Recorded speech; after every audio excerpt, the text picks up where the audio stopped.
حضور نے فرمایا جس نے جان بوجھ کے نماز چھوڑی اس نے تو رب کے رب ہونے کا انکار کیا ہے۔ آپ تو ڈھٹائی کے ساتھ کھڑے ہیں، نہیں میں نے پڑھنی، بہانا ہے، تو نہ سمجھا کر کے میں نماز نہیں پڑھتا تو پھر بھی مالدار ہوں، میں مسجد نہیں جاتا تو پھر بھی میں جائیداد والا ہوں، میں کچھ بھی نہیں، میں نہیں سجدہ کرتا تو پھر بھی میرے بڑے بارے نے آ رہے ہیں۔ ملا رومی رحمت اللہ علیہ فرماتے ہیں مالک سزا دیتا ہے، اللہ سزا دیتا ہے، سزا۔ حضور کیا؟ فرمایا پیسے دے کے، اولاد دے کے، جائیداد دے کے، کہتا یہ سارا کچھ لے، باہر نکل جا، میرے گھر نہ آنا، نکل جا یہاں سے میرے گھر۔ اسے سجدے کی توفیق اگر اللہ نہیں نہ دیتا تو سمجھا ہی نہیں، یہ تو سزا ہے رب کریم۔ اس نے تجھے سارا کچھ دے کے اپنے گھر سے نکال دیا کہ نکل جا، نکل جا، کوئی شے نہیں، اور جسے کچھ بھی نہیں دیا۔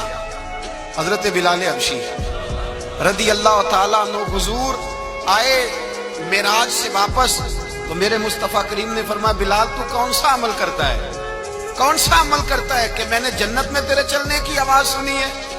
تو حضرت بلال حبشی رضی اللہ تعالیٰ عنہ رو پڑے، کہنے لگے محبوبہ میرا کوئی عمل آپ کی آنکھوں سے اوجھل تو ہے نہیں حضور، بس ایک میرے اندر ہے بات جو میں نے پکی کی ہوئی ہے۔ محبوب نے فرمایا وہ کیا؟